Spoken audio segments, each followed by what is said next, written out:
للہ رب العالمین الملک الحق المبین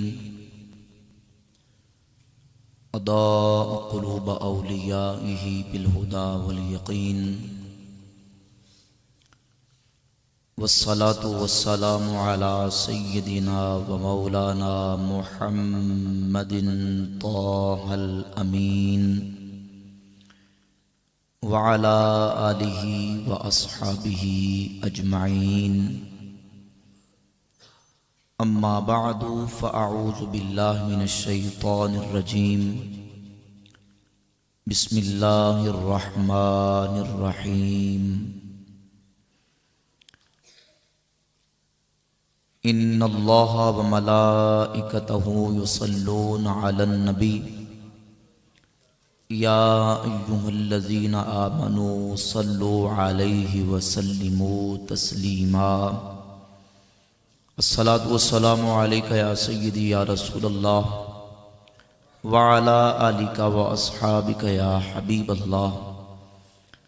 الصلاۃ والسلام علیک یا سیدی یا نبی اللہ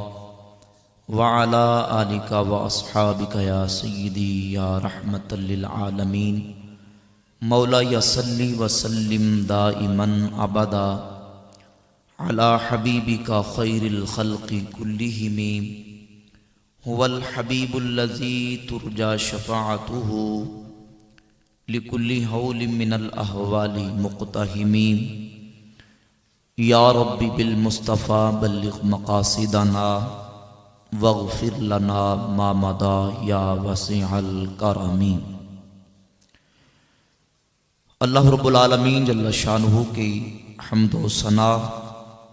نبی کریم رؤوف الرحیم تاجدار انبیاء حبیب کبریا احمد مجتبی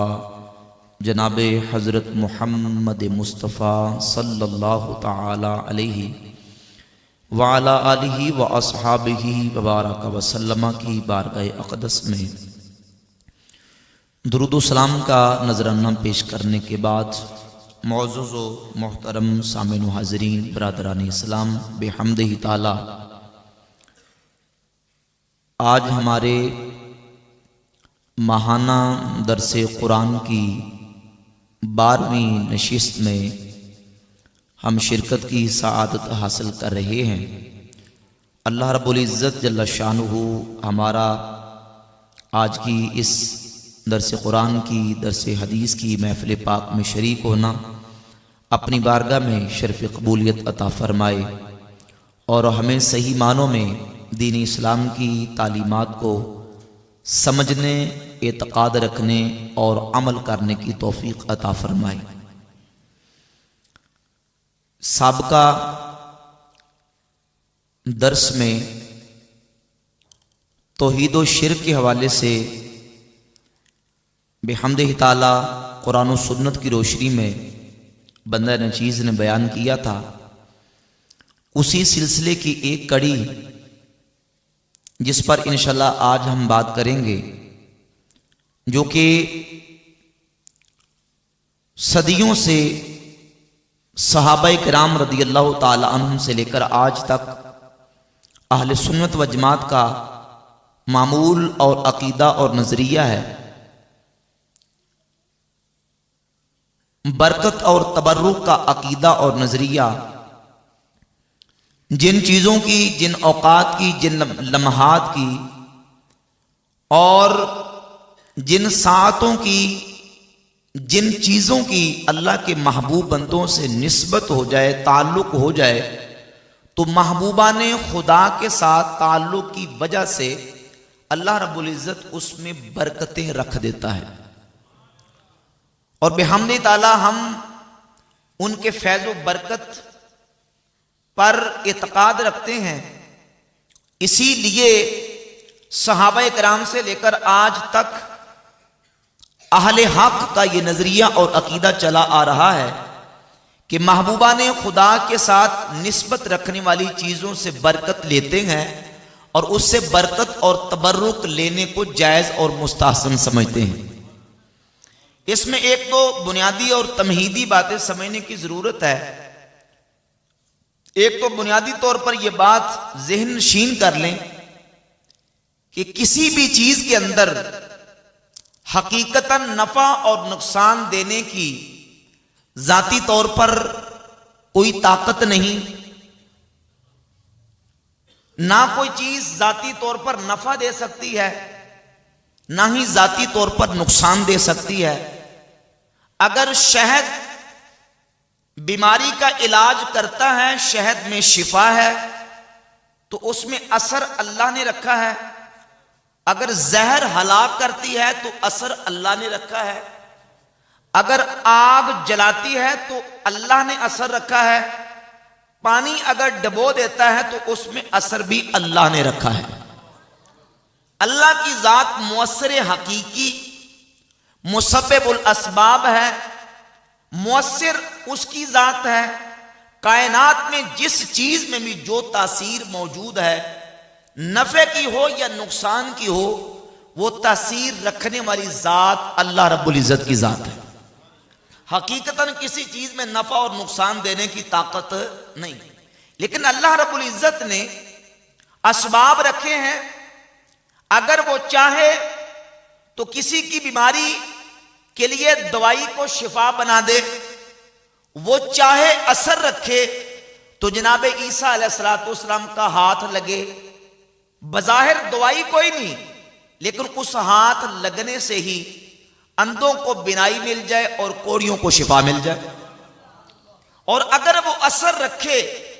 تو اللہ کا ایک محبوب بندہ اللہ رب العزت کی عطا سے اللہ کے کلام کو پڑھ کے منہ سے پھونک مارے تو ایک بگڑے ہوئے کو درست فرما دے، اور ایک بیمار کو اللہ اس پھونک سے شفا عطا فرما دے۔ تاثیر ساری اللہ کی طرف سے۔ حقیقت میں کوئی بھی چیز اللہ کی ذات کے علاوہ نفع اور نقصان دینے کی طاقت، یہ تمہیداً مقدمے کے طور پہ آپ نے بات سمجھنی ہے۔ جس چیز میں کوئی نفع اور نقصان کی تاثیر ہے وہ اللہ رب العزت کی طرف سے پیدا کرتا ہے۔ اللہ رب العزت نے اس میں تاثیر رکھی ہے، پھر ان چیزوں میں اللہ نے کتنا فیض و برکت رکھا۔ قرآن پاک اور احادیث طیبات سے اس پر ایک مکمل تفصیلی طور پر اس پر ایک پوری فہرست ہے دلائل کی، انشاءاللہ وہ بوقت ضرور پیش کریں گے، لیکن ہم نے آج کی گفتگو کو لے کے چلنا ہے۔ اور اس کے ساتھ دوسری جو بات اہم سمجھنے والی اور غور کرنے والی وہ یہ ہے کہ جب ہم برکت اور تبرک کی بات کرتے ہیں، فیض و برکت اور توسل کی بات کرتے ہیں، اور انبیاء، اولیاء، صالحین اور محبوبان خدا کے سے برکت لینے کی بات کرتے ہیں، تو فوراً کئی لوگوں کے شرک اور کفر کی توپوں کے منہ کھل جاتے ہیں، اور پھر وہ امت مسلمہ کو اور مسلمانوں کو نعوذ باللہ کافر اور مشرک قرار دینے کی جسارت کرتے ہیں۔ پچھلی گفتگو میں نے دلائل کے ساتھ بحمد تعالی نبی کریم علیہ السلام کی احادیث طیبات بیان کر کے اس بات کو اللہ کے فضل و کرم سے واضح کیا کہ یہ امت خیر ہے، امت وسط ہے، یہ سب سے بہترین امت ہے۔ یہ امت کبھی مجموعی طور پر اور اکثری اور اغلبی طور پر شرک کا ارتکاب نہیں کر سکتی، لیکن فتویٰ دینے والوں نے اور اسی برکت اور تبرک جو مسلمان محبوبان خدا سے حاصل کرتے ہیں اور اس کو جائز سمجھتے ہیں، اسی بنیاد پر شرک اور کفر کے اتنے گنونے فتوے لگائے کہ نبی کریم صلی اللہ علیہ وآلہ وسلم کے مزار پر انوار، حضور کی قبر پر انوار سے برکت لینے کو بھی نعوذ باللہ کھلا شرک قرار دیا۔ کیونکہ جب ہم مزار کی بات کریں گے، قبر کی بات کریں گے، تو دنیا میں سب سے بڑا مزار اور سب سے بڑا روضہ رسول اللہ صلی اللہ علیہ وسلم کا روضہ اقدس ہے۔ تو بات ہم وہاں سے شروع کریں گے۔ جب قبر کی بات ہوگی اور مزار کی بات ہوگی، روضہ اقدس کی بات ہوگی، تو ہم حضور کے روضہ اقدس سے بات کو شروع کریں گے۔ یہ کتاب ہے تحذیر الناس، نمونے کے طور پر چند آپ کے سامنے حوالے پیش کروں گا۔ اس کا رائٹر اور مصنف ہے ناصر الدین البانی، اور یہ کتاب المکتب الاسلامی سے چھپی ہے، اور اس کتاب کے اندر ناصر الدین البانی نے صفحہ نمبر 99 پہ لکھا کہ میں 1368 میں جب مسجد نبوی کی حاضری کے لیے گیا، رأیت فی اسفل حائط القبر شمالی محرابا صغیرا وَوَرَاءَهُ سُدَّةٌ مُرْتَفِعَةٌ عَنْ أَرْضِ الْمَسْجِدِ قَلِيلًا، میں نے دیکھا کہ روضہ رسول کی دیوار کے پیچھے ایک چھوٹا سا چبوترا وہ باقی زمین سے اٹھا ہوا ہے. اشارۃ الی ان ھذا مکان خاص للصلاۃ وراء القبر، یہ اشارہ ہے کہ یہ مقام اور یہ جگہ یہ نماز پڑھنے کے لیے خاص ہے. آج بھی وہ چبوترا موجود ہے جسے اصحاب صفہ کا چبوترا کہتے ہیں، جہاں اہل محبت اہل عقیدت جاتے ہیں اور برکت کے لیے اس مقام پہ خاص نماز پڑھتے ہیں. کیوں؟ اس لیے کہ وہاں رسول اللہ صلی اللہ علیہ وسلم بیٹھ کے اپنے صحابہ کو قرآن کا علم سکھایا کرتے تھے. اب یہ کہتا ہے اشارہ ہے اس بات کا کہ یہ خاص مکان ہے نماز پڑھنے کے لیے. فعجبت حینئذ کیف ظلت هذه الزہرۃ الوسنیہ قائمۃ حتی فی عہد دولت توحید. کہنے لگا میں دیکھ کر بڑا متعجب اور پریشان ہوا کہ مسلمانوں کے ملک میں یہ کھلی بت پرستی ہو رہی ہے. اب اس بقعہ مبارکہ اس برکت والی جگہ کو تبرک کا مقام سمجھنا اور یہ نیت اور یہ عقیدہ رکھنا کہ یہاں رسول اللہ اپنے صحابہ کو بیٹھ کے پڑھایا کرتے تھے اور حضور کے بیٹھنے سے یہ مکان برکت والا بن گیا. اس نیت سے جب مسلمان وہاں نماز پڑھے گا تو نعوذ باللہ کون سا شرک ہو جائے گا. لیکن کہا کہ کہتا کہ مسلمانوں کے ملک میں یہ کھلی بت پرستی ہو رہی ہے. اور آج اور پوری دنیا کے مسلمان 14 صدیوں سے جب روزہ رسول پہ حاضری دیتے آ رہے ہیں تو اپنے آقا مولا صلی اللہ علیہ وآلہ وسلم کے روضہ اطہر کے ساتھ اپنی عقیدت و محبتوں کا اظہار کرتے ہیں. اسی محبت اور عقیدت کے اظہار کو دیکھ کر وہی شرک کی توپوں کے منہ کھول گئے اور نہ صرف مسلمانوں کو مشرک اور کافر قرار دینے کی جسارت نعوذ باللہ کی. یہ کتاب ہے شرح الصدور قاضی شوکانی کی اور اس کتاب کے صفحہ نمبر 35 پر لکھا کہ مسلمان جا کے روضہ رسول کے ساتھ عقیدت اور محبت کا اظہار کرتے ہیں. کہاں فالقبر المعظم المقدس وسن وسنم بكل معانی الوسنیہ لو کان الناس یعقلون. کہا کہ نعوذ باللہ رسول اللہ کی قبر اس وقت بت ہے، صنم ہے جس کی پوجا کی جا رہی ہے ہر اعتبار سے. لو کان الناس یعقلون، کاش کے لوگ سمجھتے. حضور کی قبر پر انوار کو بت قرار دیا گیا. کس بنیاد پر؟ اس بنیاد پر کہ مسلمان عقیدت کا اظہار کرتے ہیں، تعظیم اور محبت اکرام اور احترام کا اظہار کرتے ہیں. اسی اکرام اور احترام اور تعظیم کو دیکھتے ہوئے انہوں نے نعوذ باللہ وہ خوارج والی روش اختیار کرتے ہوئے نبی کریم علیہ الصلوۃ والسلام کے روضہ اطہر کو نعوذ باللہ بت قرار دے دیا. وہ روضہ اطہر جس کے بارے میں امام الانبیاء صلی اللہ علیہ وسلم کی احادیث طیبات موجود ہیں کہ میری قبر سے لے کر میرے منبر تک زمین کا یہ ٹکڑا رب کی جنت ہے. حضور نے جس کو جنت قرار دیا نعوذ باللہ اس کو بت قرار دے رہے ہیں. اور یہ کتاب اثر الدعوت السلفیہ فی توحید المملکت العربیہ السعودیہ، یہ مدینہ منورہ میں اسلامیہ یونیورسٹی کے استاد حمود بن احمد الرحیلی کی کتاب ہے. یہ اس کے صفحہ نمبر 23 پر لکھا ان مسلمانوں اور اہل ایمان کی عقیدت اور محبت کے اظہار کو نعوذ باللہ فیض و برکت کے عقیدے کو جو صدیوں سے صحابہ کرام اور اہل بیت اور اولیاء اور انبیاء کے مزارات اور قبور کے ساتھ عقیدت اور محبت کا اظہار کرتے چلے آ رہے تھے، اس کو دیکھ کر کہا کہ جب محمد بن عبد الوہاب نجدی نجد میں پیدا ہوا، صفحہ 23 پر لکھا کہ نشأ الامام العلامہ الداعیۃ المجدد شیخ الاسلام محمد بن عبد الوہاب بن سلیمان التمیمی فی القرن الثانی عشر فی زمن اشتدت فیہ غربت الاسلام، کہ محمد بن عبد الوہاب نجدی 12ویں صدی میں ایسے دور میں آیا کہ جب اسلام بالکل اجنبی اور غریب ہو چکا تھا. وغلب علی اہلہ الجہل والبدع والخرافات، اور وہاں کے رہنے والے جو مکہ اور مدینہ اور دیگر علاقوں میں مسلمان تھے وہ بدعتوں، گمراہی اور جہالت میں پڑے ہوئے تھے. اور اگلا جملہ سنیں، کہا وعبادۃ الانبیاء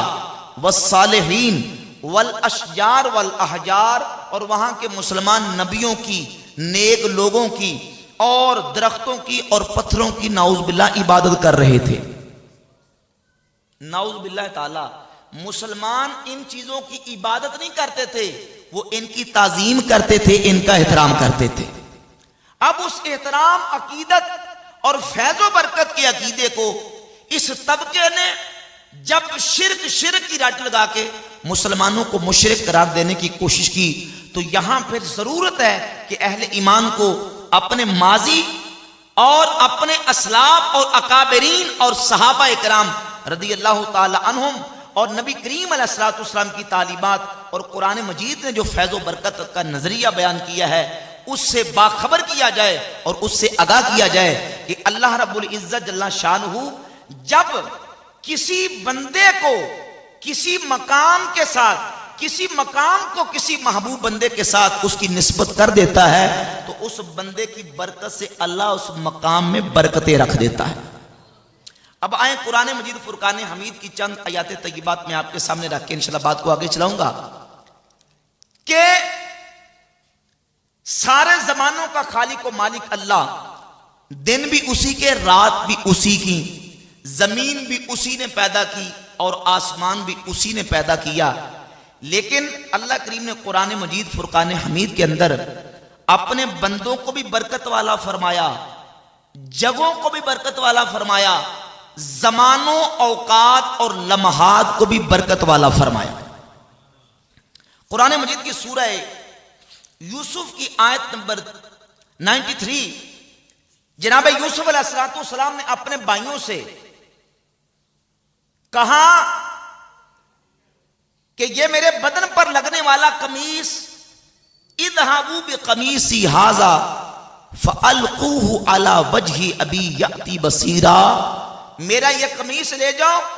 اور میرے والد جناب یعقوب علیہ السلام جن کی آنکھوں کی بینائی چلی گئی ان کے چہرے پر ڈال دینا، اللہ کریم اس قمیص کی برکت سے ان کی گئی ہوئی بینائی کو واپس پلٹا دے گا۔ اب ذرا توجہ فرمائیں، وہ کپڑا اور قمیص جو جناب یوسف علیہ السلام کے بدن سے، جسم سے لگا ہوا ہے، اللہ نے اس میں برکت یہ رکھی ہے کہ اگر گئی ہوئی بینائی اور آنکھوں پر لگ جائے تو اس قمیص کی برکت سے اللہ کریم گئی ہوئی بینائی کو واپس فرما دیتا ہے۔ یہ کیا ہے؟ یہ برکت کا عقیدہ ہے جو قرآن بیان فرما رہا ہے کہ کپڑا جب اللہ کے محبوب کے جسم سے لگ جائے، اللہ کے نبی کے جسم سے لگ جائے تو اس میں یہ برکت ہے۔ یہ اشخاص کی برکت ہے۔ جناب سیدنا عیسیٰ علیہ السلام فرماتے ہیں سورہ مریم کی آیت نمبر 30 اور 31، انی عبد اللہ آتانی الکتاب وجعلنی نبیا، فرماتے ہیں میں اللہ کا بندہ ہوں، اللہ نے مجھے کتاب عطا فرمائی اور اللہ نے مجھے اپنا نبی بنایا، وجعلنی مبارکا اینما کنت، جہاں بھی میں رہوں اللہ نے مجھے برکتوں والا بنا دیا۔ وجعلنی مبارکا، اللہ نے مجھے میرے اندر برکت رکھ دی جہاں بھی میں ہوں۔ یہاں قرآن نے بیان کر دیا کہ جناب عیسیٰ علیہ السلام کی شخصیت برکت والی۔ سورہ یوسف کی آیت نمبر 93 جناب یوسف علیہ السلام کا کرتا برکت والا، اور سورہ ہود کی آیت نمبر 48 ہے، فرمایا قیل یا نوح اہبط بسلام منا وبرکات علیک وعلی ممن معک، کہا گیا کہ اے نوح سلامتی کے ساتھ اتریے، وبرکات علیک، اور آپ پر برکتیں ہیں۔ یہاں اللہ رب العزت نے جناب نوح علیہ السلام کی ذات اقدس کو برکت والا فرمایا۔ سورۃ الدخان کی آیت نمبر 1 سے لے کر 3 تک اللہ رب العزت نے ایک رات کا ذکر کیا، فرمایا والکتاب المبین انا انزلناہ فی لیلۃ مبارکہ انا کنا منذرین، بے شک ہم نے اس کو برکت والی رات میں نازل فرمایا۔ توجہ سے سنیے ذرا، یہ میرا تمہید اور مقدمہ ہے، آپ نے توجہ دین، انشاءاللہ بات آگے چلے گی کہ رات کو اللہ نے برکت والا فرمایا کیونکہ اس رات میں اللہ نے اپنا قرآن نازل فرمایا۔ اب یہ رات وقت ہے، وقت برکت والا کیوں ہوا؟ کیونکہ اس رات کو قرآن مجید کے ساتھ نسبت ہو گئی۔ تو جب کسی مبارک اور برکت والی چیز کے ساتھ کسی چیز کی نسبت ہو جاتی ہے تو اللہ رب العزت اس نسبت سے اس چیز کو بھی برکت والا فرما دیتا ہے۔ قرآن مجید کی متعدد آیات طیبات موجود ہے بحمد تعالی، زمانے، اوقات، لمحات، چیزیں، جگہیں وہ نسبت کے ساتھ برکت والی۔ اب نبی پاک صلی اللہ علیہ وآلہ وسلم کی ذات اقدس کہ صحابہ کرام رضی اللہ تعالی عنہم نے سرکار دو عالم صلی اللہ علیہ وآلہ وسلم کی ذات اقدس کے ساتھ کس انداز سے حضور کی ذات سے برکت حاصل کی، صحیح بخاری، صحیح مسلم میں اور دیگر کئی حدیث کی کتابوں میں یہ مشہور حدیث آپ نے سنی کہ حدیبیہ کے مقام پر نبی کریم صلی اللہ علیہ وآلہ وسلم جس وقت جلوہ فرماتے، حضور کے 1400 یا 1500 صحابہ حضور کی بارگاہ میں موجود تھے۔ نبی پاک علیہ السلام کے صحابہ نے حضور کے لعاب دہن کو اپنے ہاتھوں پر لگا کے اپنے منہ پر مل کے حضور سے برکت حاصل کی۔ عروہ بن مسعود ثقفی جب مشرکین مکہ کے نمائندہ بن کے آئے اور منظر کا جائزہ لیا، مشاہدہ کیا، تو مشاہدہ کرنے کے بعد مشرکین مکہ سے جا کے بیان کیا اور بتایا کہ میں نے آج وہ منظر دیکھا ہے، میں بڑے بڑے بادشاہوں کے درباروں میں گیا، ان رأیت ملکا قط یعظم اصحابہ ما یعظم اصحاب محمد محمدا، بخدا میں نے کسی بادشاہ کے درباری کو ان بادشاہوں کی اتنی تعظیم کرتے نہیں دیکھا جتنی محمد مصطفیٰ کے صحابہ ان کی تعظیم کرتے ہیں۔ وہ کتنی تعظیم کرتے ہیں کہ ان تنخم نخامتن الا بقت، ان تنخم نخامتن الا بقت فی کف رجل منہم، اگر مصطفیٰ کریم صلی اللہ علیہ وآلہ وسلم اپنا لعاب دہن بھی نیچے گرانے کا ارادہ فرماتے ہیں تو وہ لعاب دہن حضور کا تھوک، حضور کے مبارک ناک سے نکلنے والی رطوبت بھی زمین پر نہیں گرتی، کسی نہ کسی صحابی کے ہاتھ پر جا کے گرتی۔ اور پھر صحابہ کیا کرتے تھے؟ فَدَلَكَ بِهَا وَجْهَهُ وَجِلْدَهُ، صحابہ اس کو اپنے منہوں پہ اور اپنے جسموں پہ ملیا کرتے تھے۔ اب یہ صحابہ کرام عقیدہ کیوں رکھتے تھے؟ انہیں پتا تھا کہ یہ لعاب دہن حضور کے منہ سے نکلنے والا برکتوں والا ہے۔ حضور سے برکت حاصل کرنے کے لیے نبی پاک صلی اللہ علیہ وآلہ وسلم کے صحابہ کرام نبی کریم علیہ السلام سے برکت حاصل کرنے کے لیے اس انداز سے، حضور سے برکت حاصل کرنے کے لیے سرکار کے جسم پاک سے مس ہونے والی چیزوں سے برکت حاصل کرتے۔ صحیح مسلم میں حدیث نمبر 5409 موجود ہے کہ سیدہ اسماء رضی اللہ تعالیٰ عنہ فرماتی ہمارے پاس نبی کریم علیہ السلام کا ایک جبہ تھا جس کو حضور زیب تن فرمایا کرتے تھے، یعنی حضور کے جسم سے لگنے والا وہ جبہ، حضور کے بدن سے لگنے والا وہ جبہ، نحن نغسلها للمرضى، ہم اس جبے کو بیماروں کے لیے دھوتے تھے، اس کا دوون مدینہ شریف کے بیماروں کو پلاتے تھے، لنستشفی بہا، تاکہ ہم اپنے بیماروں کے لیے اس کے ذریعے سے شفا طلب کریں۔ اس جبے کے دوون سے ہم اپنے بیماروں کے لیے شفا طلب کریں، ہم اس کو دو دو کے مدینہ کے بیماروں کو پلاتی تھی، اللہ شفا عطا فرما دیتا تھا۔ اب ایمان سے بتائیں کہ ایک کپڑا ذاتی طور پر کسی کو شفا دینے کی تاثیر رکھتا ہے؟ ہم بھی کپڑے پہنتے ہیں، لیکن ایک ہمارا کپڑا اور ایک وہ کپڑا جو اللہ کے محبوب نے پہنا، ایک وہ کپڑا جو اللہ کے کسی محبوب بندے نے پہنا، اس کپڑے کی نسبت اللہ کے محبوب بندے کے ساتھ ہو گئی تو وہ کپڑا نسبت کی وجہ سے برکت والا بن گیا۔ تو معلوم ہوا کہ نسبت کی وجہ سے برکت بھی ہوتی ہے، اور اس برکت کو لینا اور اس سے فیض حاصل کرنا نبی کریم صلی اللہ علیہ وآلہ وسلم کے صحابہ کا عقیدہ ہے۔ اسی طرح صحیح بخاری میں 6036 نمبر حدیث ہے، سیدنا سہل رضی اللہ تعالیٰ عنہ فرماتے ہیں نبی کریم علیہ السلام کی ایک صحابیہ نے حضور علیہ السلام کی بارگاہ میں ایک کپڑا پیش کیا، تہمت کے طور پر حضور کو پہننے کے لیے کپڑا دیا، نبی کریم علیہ السلام نے اس کو قبول فرمایا۔ ایک صحابی حضور کی بارگاہ میں آگے بڑھے اور عرض کی حضور یہ کپڑا مجھے عطا فرما دے، نبی کریم علیہ السلام نے اس کو پہن لیا تھا، حضور اندر تشریف لے گئے، نبی کریم علیہ السلام نے وہ کپڑا طے کر کے اس صحابی کو آ کے دے دیا۔ دوسرے صحابہ نے اس صحابی کے اوپر تنقید کی اور کہا کہ آپ نے یہ کیوں کیا؟ نبی کریم علیہ السلام نے اس کپڑے کو قبول کر کے حضور نے پہن لیا تو آپ نے اس کپڑے کو حضور سے کیوں مانگا؟ تو وہ صحابی دوسرے صحابہ کو جواب دیتے ہیں، صحیح بخاری میں 6036 نمبر اور 1277 نمبر حدیث ہے، کہتے ہیں رجوت برکتہا حین لبسہ النبی صلی اللہ علیہ وسلم، میں نے حضور سے یہ کپڑا اس لیے مانگا ہے کیونکہ یہ کپڑا حضور نے پہن لیا، حضور کے جسم سے مس ہو گیا، اب میں اس کپڑے کی برکت حاصل کرنا چاہتا ہوں، لعلی اکفن فیہا، تاکہ اس کپڑے میں مجھے کفن دیا جائے، میں اس کپڑے سے برکت حاصل کرنا چاہتا ہوں۔ تو اس صحابی کا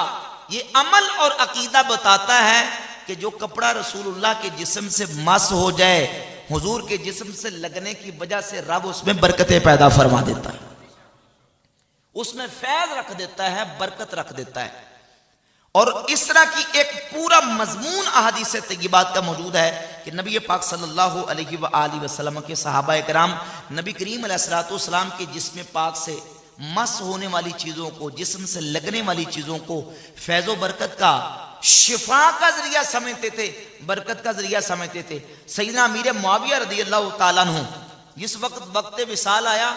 امام ابن عبد البر نے اپنی کتاب الاستیاب فی معرفت الاصحاب میں اس روایت کو صفحہ نمبر 670 پہ نقل کیا۔ حضرت امیر معاویہ فرماتے ہیں ایک دفعہ میں نبی کریم علیہ السلام کی بارگاہ میں موجود تھا کہ سرکار دو عالم صلی اللہ علیہ وآلہ وسلم نے دو کپڑوں میں سے فقسانی احد ثوبہ الذی کان علی جلدہ، جو حضور کے اوپر دو کپڑے موجود تھے، میرے آقا نے ایک کپڑا مجھے عطا فرما دیا۔ حضرت امیر معاویہ فرماتے فخبأتہ لہذا الیوم، آج میرا وقت وصال وفات قریب آ گیا، یہ کپڑا میں نے آج کے دن کے لیے سنبھال کے رکھا ہے۔ فرمایا کہ اخذ رسول اللہ صلی اللہ علیہ وسلم من اظفارہ وشارہ ذات یوم، اور حضور نے ایک دن اپنے ناخن کاٹے، حضور نے ایک دن اپنے بال مبارک کاٹے، وَأَخَذْتُهُ، اور وہ ناخن اور بال بھی میں نے آج کے دن کے لیے سنبھال کے رکھ لیے، خَبَاتُ لِهَذَا الْيَوْمِ، میں نے آج کے دن کے لیے وہ تبرکات سنبھال کے رکھے ہیں۔ اے میرے اہل خانہ، اِذَا أَنَا مِتُّ فَاجْعَلْ ذَلِكَ الْقَمِيصَ دُونَ كَفْنِي، جب میں دنیا سے رخصت ہو جاؤں تو یہ کپڑا میری قمیص کے نیچے رکھ دینا، وَخُذْ ذَلِكَ الشَّعْرَ وَالْأَظْفَارَ فَاجْعَلْهُ فِي فَمِي، اور حضور کے یہ ناخن اور حضور کے بال میرے منہ پر اور میری آنکھوں پر رکھ دینا، وَمَوَاضِعَ السُّجُودِ مِنِّي، اور کہا میرے سجدے کے مقامات پہ رکھ دینا، فَإِن نَفَعَ شَيْءٌ فَذَاكَ وَإِلَّا فَإِنَّ اللَّهَ غَفُورٌ رَحِيمٌ، اگر معاویہ کی بخشش ہوگی تو حضور کے تبرکات کی برکت سے ہوگی۔ حضرت معاویہ رضی اللہ تعالیٰ عنہ، امیر المومنین سیدنا معاویہ رضی اللہ تعالیٰ عنہ نبی کریم علیہ السلام کے تبرکات کی برکت کا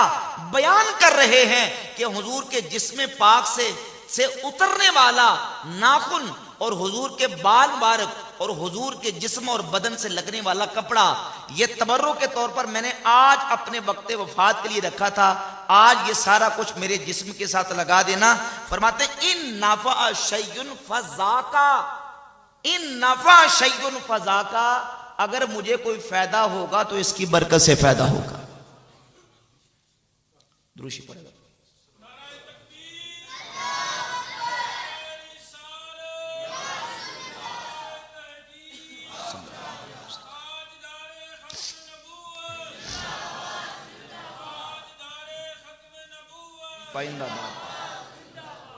امام ابن حبان نے کتاب الثقات کی پہلی جلد کے اندر دیکھیں کتاب الثقات سیدنا عبداللہ ابن عمر صحابی رسول رضی اللہ تعالیٰ عنہ کے حوالے سے یہ واقعہ بیان کیا کہ سیدنا عبداللہ ابن عمر رضی اللہ تعالیٰ عنہ جب نبی پاک صلی اللہ علیہ وآلہ وسلم کے روضہ اطہر پر حضور کی مسجد شریف میں حاضر ہوتے،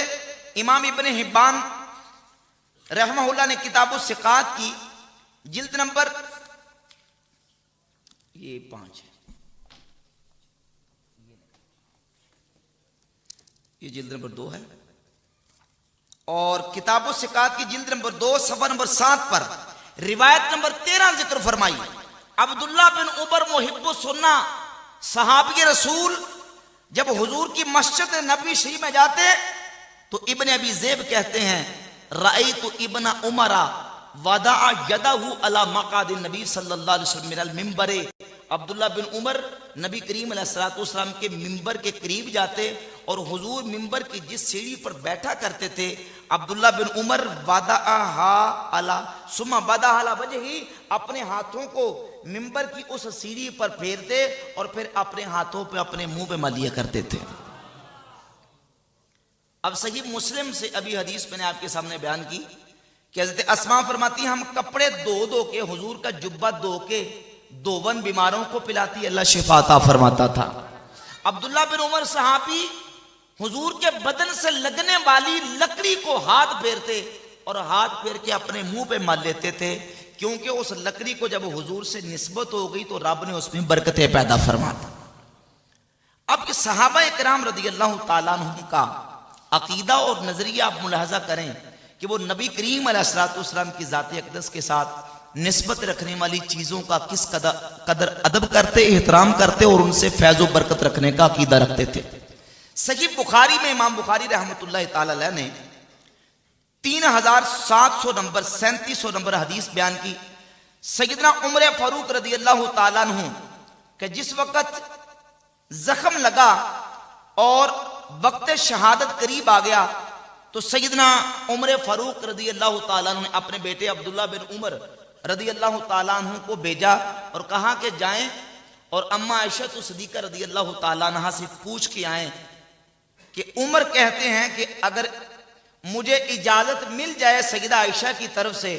تو مجھے حضور کے روضہ اطہر میں جو قبر کی ایک جگہ موجود ہے مجھے وہاں دفن کر دیا جائے. سیدنا عبداللہ بن عمر رضی اللہ تعالیٰ عنہ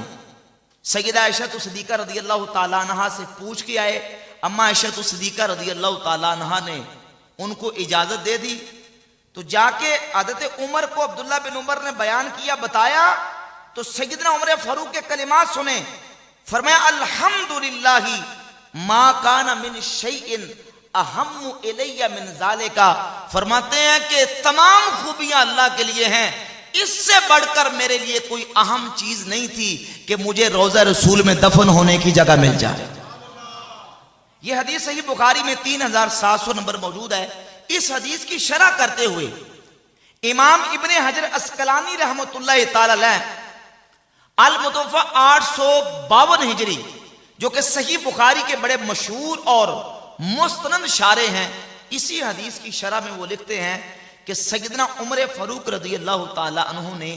یہ عمل کیوں کیا تاکہ نبی کریم علیہ السلام کے روضہ اقدس کے قرب و جوار کی برکتیں حاصل کی جا سکے. مدینہ طیبہ میں شہادت ہوئی وہ چاہتے تو جنت البقیع کی وصیت کر سکتے تھے لیکن بقیع شریف کی وصیت نہیں کی. حضرت عمر فاروق رضی اللہ تعالیٰ عنہ نے سیدہ عائشہ صدیقہ سے اجازت مانگی کہ مجھے حضور کے روضہ اطہر میں دفن ہونے کی اجازت دی جائے. اجازت ملی تو سیدنا عمر کیا کہتے ہیں فرماتے ہیں اس سے بڑھ کر میرے نزدیک کوئی اور اہم چیز نہیں تھی. سب سے بڑھ کر میرے لیے اہم چیز یہ تھی کہ مجھے حضور کے روضہ اطہر میں دفن ہونے کی جگہ مل جائے. اور اللہ رب العزت نے ان کی دعا کو بھی قبول کیا. ساری زندگی سیدنا فاروق اعظم رضی اللہ تعالیٰ عنہ یہ دعا کیا کرتے تھے اللہم ارزقنی شہادتا فی سبیلک واجعل موتی فی بلد رسولک. یا اللہ مجھے موت دینا تو شہادت کی موت دینا اور موت آئے تو تیرے محبوب کا شہر مدینہ طیبہ. اور اللہ نے ان کی دعا کو قبول فرمایا. نہ صرف مدینہ طیبہ بلکہ نماز پڑھتے مسجد نبوی شریف میں ان کو زخم لگا اور اللہ رب العزت نے پھر مقام بھی وہاں عطا فرمایا کہ جہاں جس مقام کو حضور نے دنیا میں جنت کا ٹکڑا قرار دیا. اب حضرت فاروق اعظم رضی اللہ تعالیٰ عنہ کا یہ عمل ان کی یہ خواہش یہ حضور کے روضہ اطہر سے فیض و برکت حاصل کرنے کے لیے تھی. معلوم ہوا کہ جب حضور نبی کریم علیہ الصلوۃ والسلام کی ذات اقدس صحابہ اکرام کے سامنے بنفس نفیس بظاہر دنیا میں جلوہ کرتے، صحابہ حضور کے جسم سے لگنے والی چیزوں سے برکت لیتے، بلکہ ان جگہوں سے برکت حاصل کرتے تھے۔ صحیح بخاری میں حدیث ہے کہ عبداللہ ابن عمر رضی اللہ تعالیٰ عنہ مکہ شریف اور مدینہ طیبہ کے درمیان جو جگہ حضور نے جہاں جہاں اتر کے نماز ادا کی، ان جگہوں کو تلاش کر کر کے وہاں جا کے نماز پڑھا کرتے تھے، برکت حاصل کرنے کے لیے کہ ان مقامات کو رسول اللہ کی ذات سے نسبت ہو گئی۔ جگہوں سے برکت، کپڑوں سے برکت، لکڑی سے برکت، روضہ رسول سے برکت۔ لیکن جن لوگوں نے سبق یہ رٹا ہوا ہو شرک اور بدعت کا، تو پھر ان کے شرک اور بدعت کے فتووں سے صحابہ بھی بچ نہیں پائے۔ یہی وجہ کہ سیدنا عبداللہ ابن عمر رضی اللہ تعالیٰ عنہ کی ذات اقدس یہ جو عمل کرتے تھے، صحیح بخاری کے حدیث کے اندر موجود ہے کہ وہ مکہ اور مدینہ طیبہ کے درمیان جو رستے جہاں حضور نے نمازیں پڑھی تھی، وہاں اتر کے نماز پڑھتے تھے برکت حاصل کرنے کے لیے۔ ابن تیمیہ نے اپنی کتاب اقتضاء صراط مستقیم جلد نمبر 2 صفحہ نمبر 748 پر لکھا، کہا بل ہوا مما ابتدع، عبداللہ بن عمر جو یہ عمل کیا کرتے تھے اس کا سنت سے کوئی ثبوت نہیں، بلکہ عبداللہ بن عمر کا یہ عمل بدعت ہے۔ کیا کہا؟ نعوذ باللہ بدعت۔ اور یہ وہ صحابی ہیں جن کا لقب ہے محب السنہ، حضور کی سنتوں سے پیار کرنے والے۔ عبداللہ بن عمر رضی اللہ تعالیٰ عنہ ان مقامات پہ جا کے نماز پڑھتے تھے، نفل پڑھتے تھے۔ ابن تیمیہ نے اس کو بدعت قرار دیا۔ تو جن کے فتووں سے صحابہ کرام رضی اللہ تعالیٰ عنہ محفوظ نہ رہے اور وہ اپنے شرک اور بدعت کے فتووں کی توپوں کے منہ صحابہ کرام پر بھی کھولنے سے باز نہیں آتے، وہ ہم جیسے بیچاروں پر شرک اور بدعت کا فتوہ لگائیں گے تو پھر ہم انہیں دلائل ہی دے سکتے ہیں اور کوئی جواب ان کو نہیں دے سکتے۔ صحابہ کرام رضی اللہ تعالیٰ عنہ نبی پاک صلی اللہ علیہ وآلہ وسلم کی وصال اقدس کے بعد بھی نبی کریم علیہ الصلوۃ والسلام کے روضہ اطہر سے برکت حاصل کرتے تھے۔ میں نے مقدمہ آپ کے سامنے رکھ دیا کہ کپڑے کو نسبت ہو جسم سے، کپڑا برکت والا، لکڑی کو نسبت ہو وہ لکڑی برکت والی،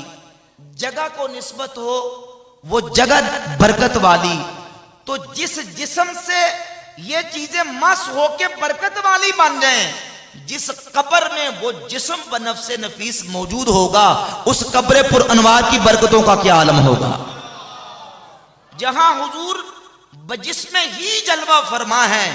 اس قبر پر انوار اور اس روضہ رسول کی برکتوں کا عالم کیا ہوگا۔ یہی وجہ ہے کہ نبی پاک صلی اللہ علیہ وآلہ وسلم کے وصال اقدس کے بعد بھی نبی کریم علیہ الصلوۃ والسلام کے صحابہ کرام حضور کے روضہ اقدس پر جاتے، کیونکہ جب ہم قبر کی بات کریں گے، اصحاب قبور کی بات کریں گے، مزارات کی بات کریں گے، تو ہم داتا صاحب کی قبر سے شروع نہیں کریں گے، غوث پاک کے مزار سے شروع نہیں کریں گے، ہم اللہ کے محبوب کے روضہ اطہر سے بات شروع کریں گے، کیونکہ دنیا میں سب سے بڑا دربار حضور کا دربار ہے، سب سے بڑا روضہ حضور کا روضہ ہے۔ سب سے پہلے ہم حضور کے روضہ اطہر سے بات کریں گے۔ اور اس سلسلے میں ایک صحیح سند کے ساتھ جو حدیث کی کئی کتابوں میں موجود ہے، ایک حوالہ میں آپ کے سامنے رکھتا ہوں۔ یہ امام بخاری مسلم کے استاذ امام ابو بکر ابن ابی شیبہ کی کتاب المصنف لابن ابی شیبہ جلد نمبر 17 صفحہ نمبر 64 اور 63 اور 64 دونوں صفحات پہ حدیث نمبر 32665 ہے۔ نبی کریم صلی اللہ علیہ وآلہ وسلم کے وصال اقدس کے بعد سیدنا فاروق اعظم رضی اللہ تعالیٰ عنہ کے دور خلافت میں میرے آقا کے ایک صحابی حضرت سیدنا بلال بن حارث المزنی رضی اللہ تعالیٰ عنہ روضہ رسول پہ حاضر ہوئے، اور سیدنا فاروق اعظم رضی اللہ تعالیٰ کے خازن مال کے دار کہتے کہ اصحاب الناسا قحطن، وہ دور تھا کہ قحط سالی کا دور تھا، قحط نے لوگوں کو آن لیا، فی زمان عمر، اور حضرت عمر کا زمانہ تھا۔ فجاء رجل الى قبر النبی صلی اللہ علیہ وسلم، ایک شخص حضور کی قبر پر انوار پہ حاضر ہوا، اور آ کے عرض کیا یا رسول اللہ استسقِ لِأُمَّتِكَ فَإِنَّهُمْ قَدْ هَلَكُوا، یا رسول اللہ اپنی امت کے لیے بارش کی دعا فرما دیں، آپ کی امت ہلاک ہونے کے قریب ہے۔ فَأُتِيَ الرَّجُلُ فِي الْمَنَامِ فَقِيلَ لَهُ اِئْتِ عمر، نبی کریم صلی اللہ علیہ وآلہ وسلم اس شخص کے خواب میں آئے اور حضور نے خواب میں آ کے حضرت بلال بن حارث المزنی رضی اللہ تعالیٰ کو کہا کہ اے بلال جاؤ حضرت عمر کے پاس جاؤ اور انہیں جا کے میرا سلام کہنا اور کہنا کہ بارش برسا دی جائے گی۔ یہ حضرت بلال ابن حارث مزنی حضور کے روضہ اطہر پہ آئے، امام ابن حجر اسقلانی نے صراحت فرمائی اور دیگر محدثین نے صراحت کی کہ یہ روضہ رسول پہ آنے والے اور حضور کی بارگاہ میں آ کے گزارش کرنے والے کہ حضور آپ کی امت ہلاک ہونے کے قریب ہے، اپنی امت کی بارش کی دعا فرما دے۔ یہ حضرت بلال ابن حارث مزنی تھے۔ پھر حضور خواب میں آئے اور نبی کریم صلی اللہ علیہ وسلم نے بشارت دی کہ جاؤ جا کے عمر کو سلام کہنا اور کہنا بارش برسا دی جائے گی، اور عمر سے کہنا کہ عقل مندی اور دانائی سے کام لے۔ وہ بلال بن حارث مزنی حضرت عمر کے پاس آئے اور آ کے اپنے خواب والا واقعہ بیان کیا تو حضرت سیدنا فاروق اعظم رضی اللہ عنہ فبقا عمر ثم قال، حضرت عمر کی آنکھوں سے آنسو جاری ہو گئے اور حضرت عمر رونے لگے اور رو کے کہا یا رب لا آلو الا ما عجزت عنہ، یا اللہ میں کوئی کمی نہیں کرتا، کوئی کوتاہی نہیں کرتا، جو میری طاقت ہے میں اپنی طاقت کے مطابق عمل کو بجا لاتا ہوں، ہاں جس بات سے میں عاجز آ جاؤں وہ نہیں کر سکتا، باقی اپنی طاقت کے مطابق میں لوگوں کے لیے بہتری کا سامان پیدا کرتا ہوں۔ اس حدیث کو امام ابو بکر ابن ابی شیبہ نے المصنف میں ذکر کیا، حافظ ابن حجر اسقلانی نے فتح الباری شرح صحیح بخاری میں اس حدیث کو صحیح قرار دیا، حافظ ابن کثیر نے البدایہ و نہایہ میں اس حدیث کو صحیح قرار دیا، اور حدیث کی سند بھی بحمد تعالیٰ اللہ کے فضل و کرم سے بالکل صحیح سند ہے۔ اور حافظ ابن حجر اسقلانی اپنی کتاب فتح الباری کے مقدمہ صفحہ نمبر 397 پہ انہوں نے واضح طور پر لکھا کہ جس سند کے ساتھ اس حدیث کو امام ابو بکر ابن ابی شیبہ المتوفیٰ 235 ہجری نے بیان کیا ہے، یہ سند بخاری میں بار بار آئی ہے، اور فرماتے ہیں ابو معاویہ آمش سے اور آمش ابو صالح سے، اور ابو صالح جو بیان کر رہے ہیں فرماتے ہیں یہ صحیح ترین اصح الاسانید یعنی صحیح ترین سند ہے، بحمد تعالیٰ سند بھی صحیح۔ دو جلیل القدر محدثین کی تصحیحات موجود ہیں، اور جتنے اس پر اعتراضات ہیں اللہ کے فضل و کرم سے سب اعتراضات علماء نے دیے ہیں اور ان کے جوابات دیے ہیں۔ جو اعتراضات کرتے ہیں ہر اعتراض کی دھجیاں اڑائی ہیں۔ بحمد تعالیٰ یہ حدیث صحیح ہے، جس سے یہ بات پتہ چلتی ہے کہ حضور کے صحابہ مشکل وقت میں روضہ رسول پہ حاضری دیا کرتے تھے۔ اگر مشکلات کے وقت اصحاب قبور کے پاس جانا اور ان سے فیض و برکت حاصل کرنا بدعت اور شرک ہے تو یہ فتویٰ نعوذ باللہ سب سے پہلے حضور کے صحابہ پہ لگے گا۔ اور پھر یہ صرف یہ ایک حدیث نہیں بلکہ حدیث کی کئی کتابوں میں، ان میں سے ایک کتاب مسند احمد ابن حنبل میں اور دوسری کتاب المستدرک علی الصحیحین میں امام حاکم نے اپنی کتاب المستدرک علی الصحیحین کی جلد نمبر 4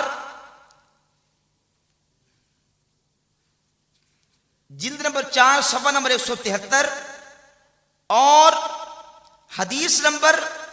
6048 اس روایت کو بیان کیا۔ یہ روایت میں بعد میں پڑھوں گا، اس سے پہلے امام احمد ابن حنبل رحمۃ اللہ کی مسند احمد ابن حنبل سے ایک حدیث سیدنا ابو ایوب الانصاری رضی اللہ عنہ کے حوالے سے حدیث کا نمبر 23074 ہے کہ نبی کریم علیہ الصلوۃ والسلام کے وصال اقدس کے بعد حضور کے روضہ اطہر پر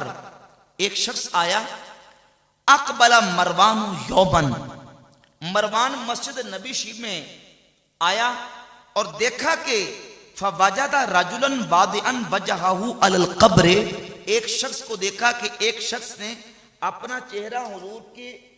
قبر پر انوار پہ ایسے رکھا ہوا ہے اور حضور کی قبر کے پاس بیٹھا ہوا ہے۔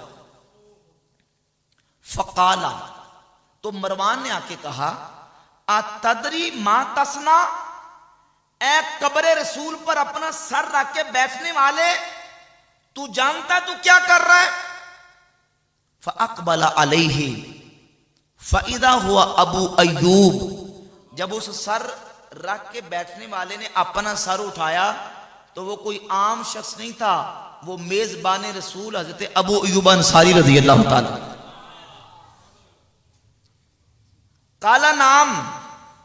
جئت رسول اللہ صلی اللہ علیہ وسلم ولم آت الحجر، فرمایا ہاں میں جانتا ہوں میں کیا کر رہا ہوں،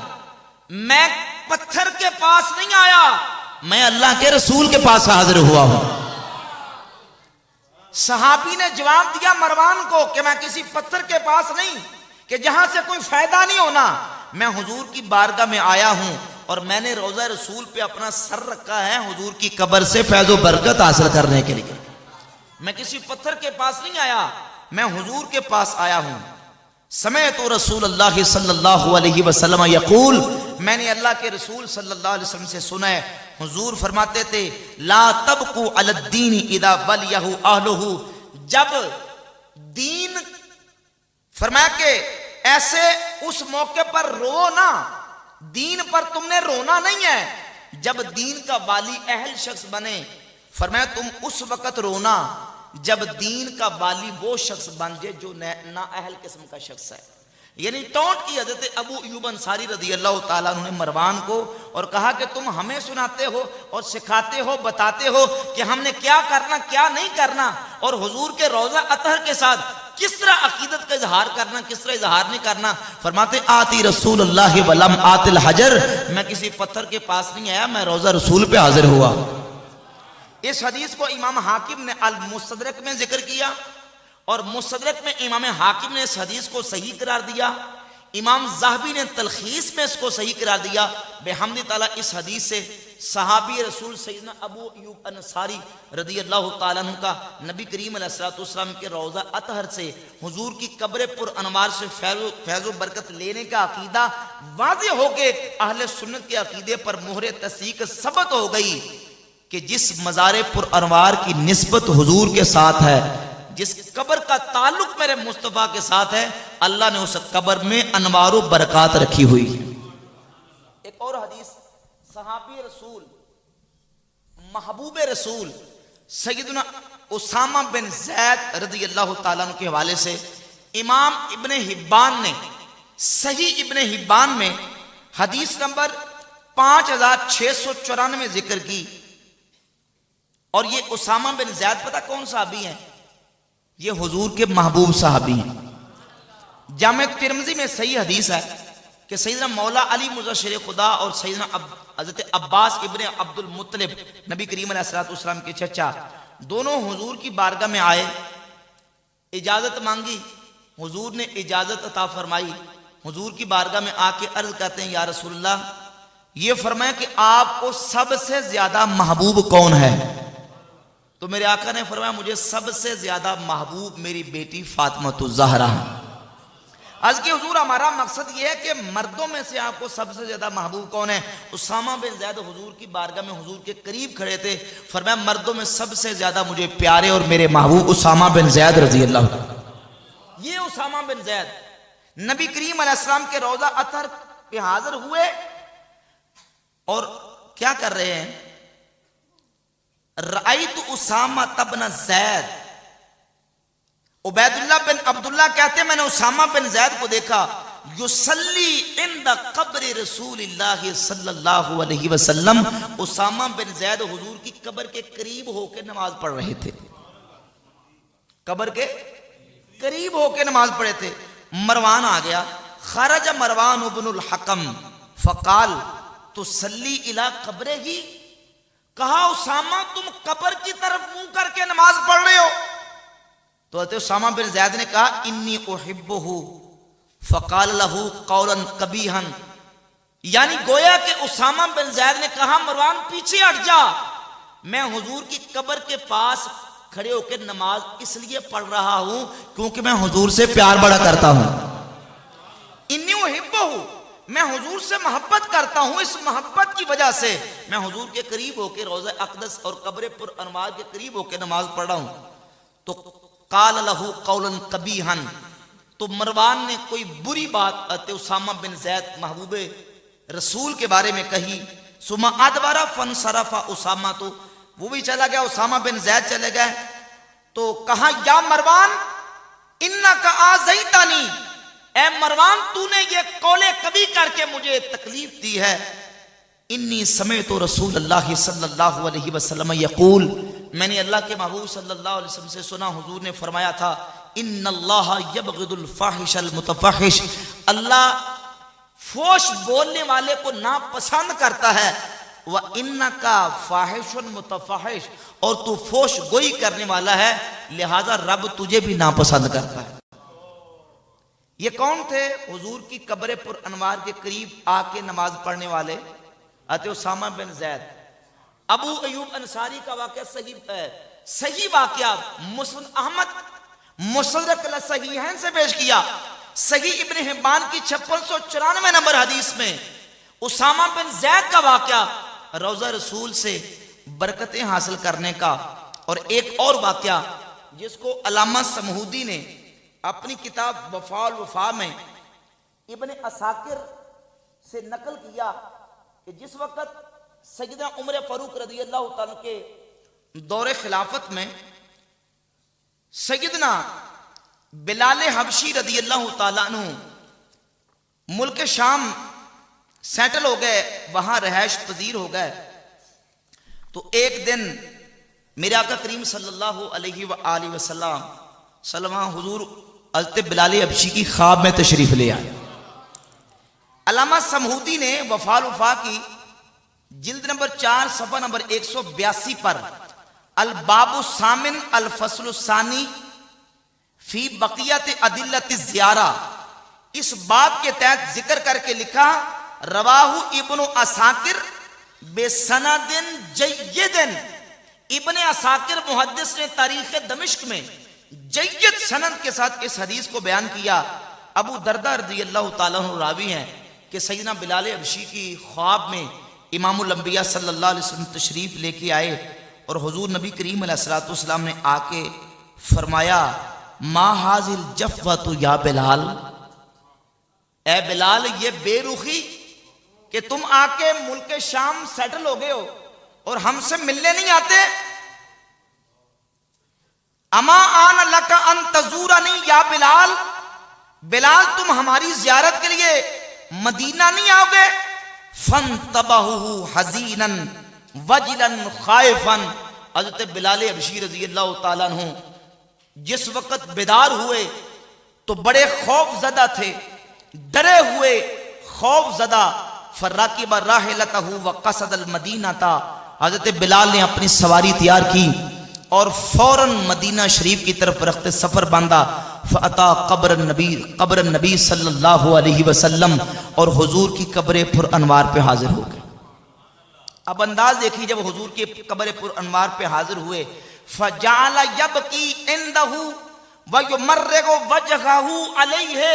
حضور کے روضہ اطہر پہ حاضر ہوئے اور حضرت بلال حبشی رضی اللہ تعالیٰ عنہ زارو قطار رو رہے تھے،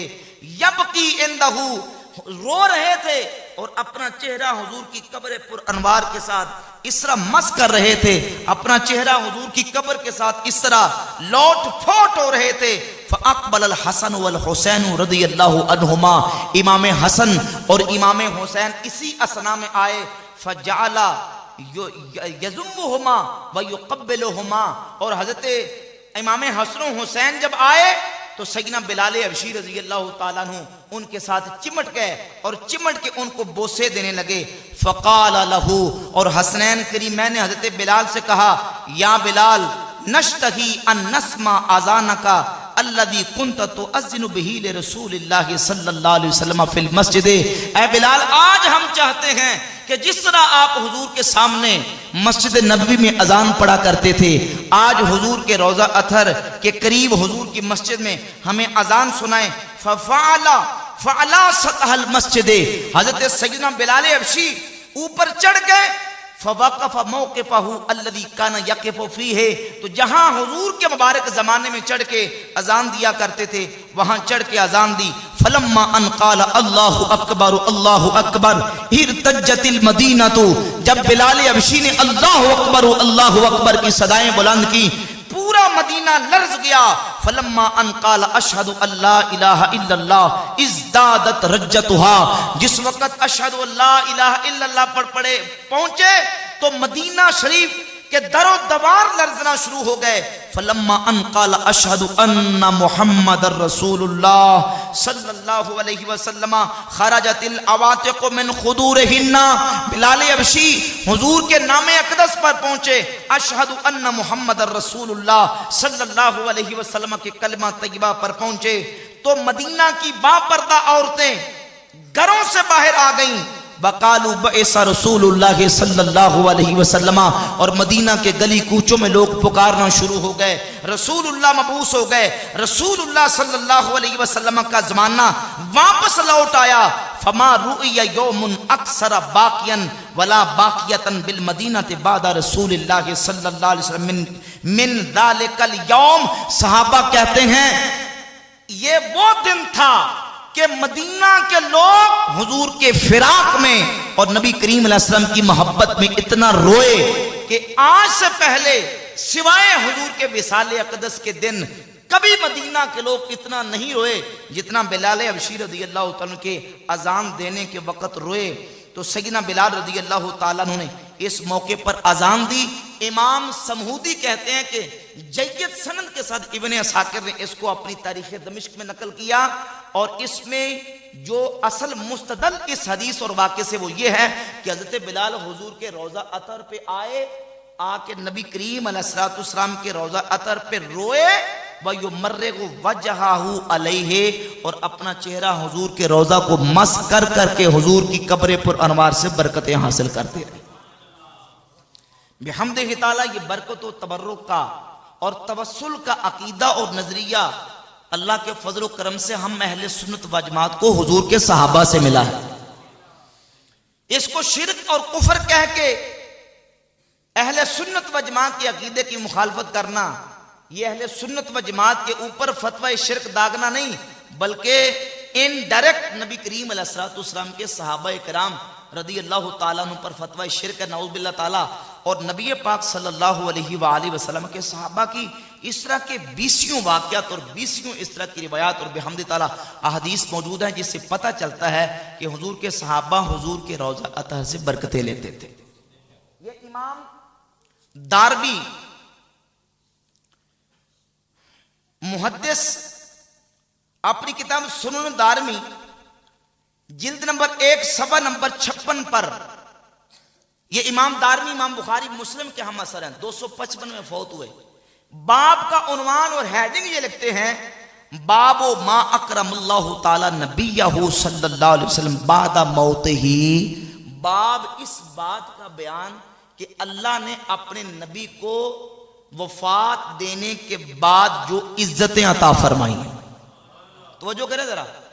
یہاں استدلال محدث کے باب سے بھی ہے اور حدیث سے بھی ہے. حدیث کے اوپر بڑا کلام اعتراضات بھی ہیں، اس کے جوابات بھی ہیں. یہاں پہلے محدث کا باب دیکھیں. امام دارمی البتہ 255 ہجری باب یہ مانتے ہیں کہ حضور کے وصال کے بعد اللہ نے جو اپنے محبوب کو عزت عطا فرمائی ہے اس عزت کا بیان، اور وہ عزت یہ ہے کہ سیدہ عائشہ صدیقہ رضی اللہ تعالیٰ عنہ فرماتی ہیں کہ مدینہ شریف میں قحط پڑ گیا. اوس بن عبداللہ کہتے ہیں مدینہ شریف میں قحط پڑ گیا. فشکوا الی عائشہ، تو لوگوں نے اما عائشہ صدیقہ رضی اللہ تعالی عنہا سے آ کے شکایت کی، یعنی گزارش کی، عرض کی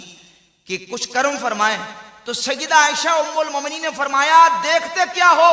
انظروا قبر النبی صلی اللہ علیہ وسلم فجعلوا منہ قوا الی السماء، فرماتی جاؤ روضہ رسول کی جا کے زیارت کرو اور حضور کے روضہ اطہر پہ جو روشن دان ہے اس کو کھول دو، اللہ برکتوں کا نزول فرمائے گا. یہ حضور کے وصال کے بعد اللہ نے اپنے محبوب صلی اللہ علیہ وآلہ وسلم کو جو عزت عطا فرمائی ہے، اس عزت کا بیان کرنے کے لیے امام دارمی نے اس حدیث کو بیان کیا اور چیپٹر کا عنوان قائم کر کے بتا دیا کہ اللہ کریم نے حضور کے وصال کے بعد بھی روضہ رسول میں برکتیں یہ رکھی ہیں کہ صحابہ اکرام حضور کی قبر پر انوار سے آ کے برکتیں حاصل کیا کرتے تھے۔ اور بہت ساری حدیثیں، ایک روایت اور واقعہ جس کو بڑے بڑے اجلہ محدثین نے تائیدن اور بہتر مستحسن اور حسن سمجھ کے جس کو نقل کیا، آپ کے سامنے میں بیان کروں گا، اور بڑی ایمان فروز یہ بات ہے۔ اس پر 20 حوالہ جات موجود ہیں۔ امام ابو بکر احمد ابن الحسین البیہقی رحمۃ اللہ علیہ المتوفی 458 ہجری نے اپنی کتاب شعب الایمان میں، اور تفاسیر کی تو گنتی نہیں، اتنی تفاسیر میں یہ واقعہ اور روایت موجود ہے، اور مناسک و حج والعمرہ کے موضوع پر جتنی آئمہ محدثین کی کتابیں لکھی گئی ہیں، تقریباً ہر کتاب میں یہ واقعہ موجود ہے کہ نبی کریم علیہ السلام کی وصال اقدس کے بعد حضور کے روضہ اطہر پر ایک عربی پینڈو حاضر ہوا، اور حضور کے روضہ اطہر پہ آ کے اس نے جو حضور کی بارگاہ میں گزارشات کی، میرے آقا نے اس کو کس طرح نوازا۔ حافظ ابن کثیر تفسیر ابن کثیر کی جلد نمبر 2 صفحہ نمبر 315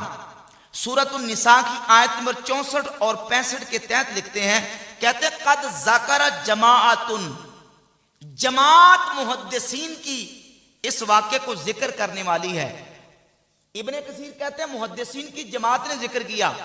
اور یہ محدث امام نووی رحمۃ اللہ علیہ المتوفی 676 ہجری صحیح بخاری اور صحیح مسلم کے شارح، وہ اپنی کتاب شرح الاداب فی مناسک الحج، اس میں صفحہ نمبر 498، اور یہ کتاب المکتبۃ السلفیہ مکتبۃ جدہ مکہ مکرمہ اور جدہ سے یہ کتاب چھپی ہے، صفحہ نمبر 498 پہ امام نووی رحمۃ اللہ علیہ اس واقعے کو ان الفاظ کے ساتھ نقل کرتے ہیں، کہتے ہیں کہ حقاہ اصحابنا عن القطبی مستحسنین لہو، ہمارے اصحاب شافعیہ نے اس کو پسند کرتے ہوئے اس واقعے کو اپنی کتابوں میں حکایت کیا ہے، جس کو ابن کثیر لے کے ہے، امام نووی کتاب الاذکار میں اور اپنی کتاب شرح الاداب میں، اور دیگر بڑے محدثین نے نقل کیا۔ اور وہ واقعہ یہ ہے کہ ایک عربی پینڈو نبی کریم علیہ السلام کے وصال اقدس کے بعد حضور کے روضہ اطہر پہ حاضر ہوا۔ ابن کثیر کہتے ہیں جماعت نے ذکر کیا۔ کس نے کیا؟ اب ایک علمی کتابی صاحب ہیں، وہ کہتے ہیں کہ ابن کثیر نے اس کو بیان کر کے بیڑا گر کیا ہے۔ کیا جی ہے یہ بیڑا گر کس لیے کہتا ہے؟ کہ اس لیے کہ ان کے عقیدے پہ زد آتی ہے۔ صرف ابن کثیر نے ذکر نہیں کیا، اس کو جماعت محدثین نے ذکر کیا ہے، جماعت مفسرین نے ذکر کیا، اور پھر یہ واقعہ اس کا تعلق حضور کے روضہ اطہر کے ساتھ اس طرح میں پڑھنے لگا ہوں کہ اس پینڈو نے آ کے حضور کے روضہ اطہر پہ جو اپنی حاضری پیش کی تھی، اللہ نے وہ اس طرح قبول فرمائی کہ اس کی حاضری کے وہ اشعار آج بھی، آج کی ڈیٹ میں بھی حضور کے روضہ اطہر پہ لکھے ہوئے ہیں۔ وہ دیہاتی آیا اور آ کے امام قطبی کہتے ہیں کنت جالسا عند قبر نبی صلی اللہ علیہ وسلم، میں حضور کی قبر پر انوار کے پاس بیٹھا ہوا تھا، فجاء اعرابی، ایک پینڈو آیا اور اس نے آ کے کہا السلام علیکہ یا رسول اللہ، سمعت اللہ یقول، اللہ کے رسول آپ پر سلامتی ہو، میں نے سنا ہے اللہ قرآن میں فرماتا ہے وَلَوْ أَنَّهُمْ إِذْ ظَلَمُوا أَنفُسَهُمْ جَاءُوكَ، اگر وہ اپنی جانوں پہ ظلم کر لیں تو حبیب آپ کے پاس آ جائیں، جاؤکا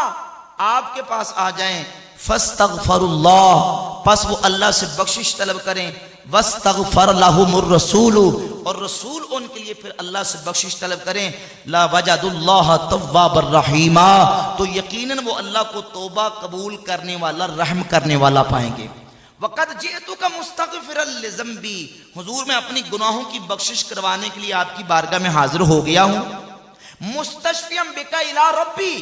اور اپنے رب کی بارگاہ میں آپ کو اپنا شفیع سمجھتے ہوئے آپ کی بارگاہ میں حاضر ہو گیا ہوں. اور اس نے یہ اشعار پڑھے، یا خیر من دفنت بالقاء اعظمہ فطاب من طیبہن القاء والاقم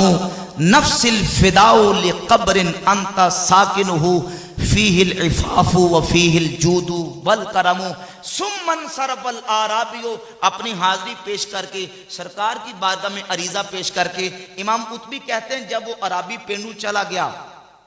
فغلبتنی عینیا، فرماتے ہیں میری آنکھیں بند ہو گئیں، میں سو گیا. فرأیت النبی صلی اللہ علیہ وسلم فی النوم، میں نے خواب میں آمنہ کے لال کی زیارت کر لی، حضور کا دیدار نصیب ہوا. اور میرے آقا نے فرمایا یا عتبی الحق الاعرابی فبشرہ ان اللہ قد غفر لہ،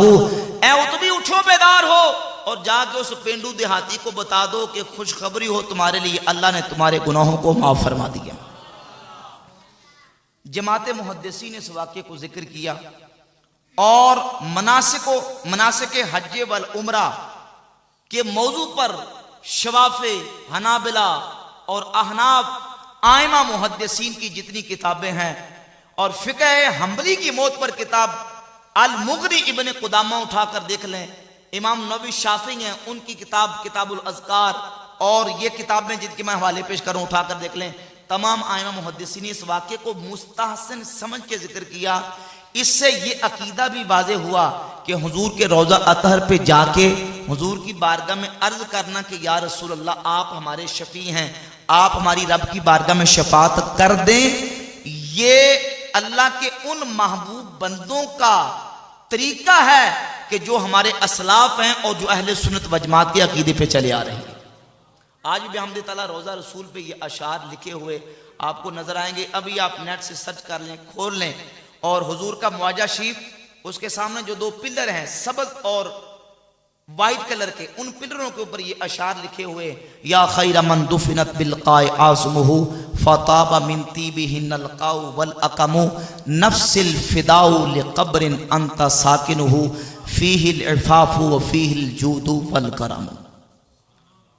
کیونکہ اللہ نے فرمایا کہ جاؤ کا محبوب آپ کے پاس آ جائیں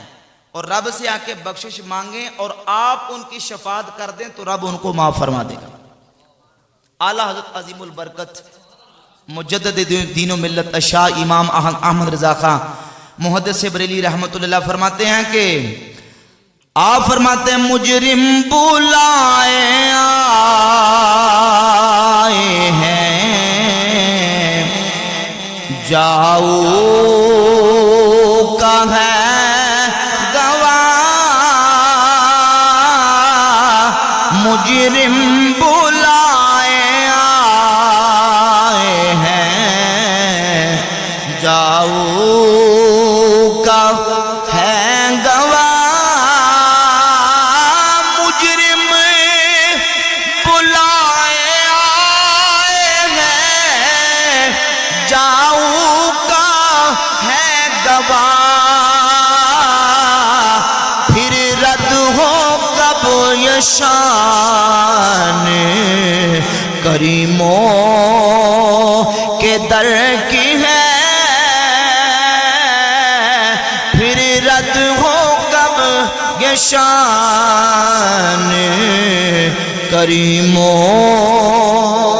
کے در کی ہے.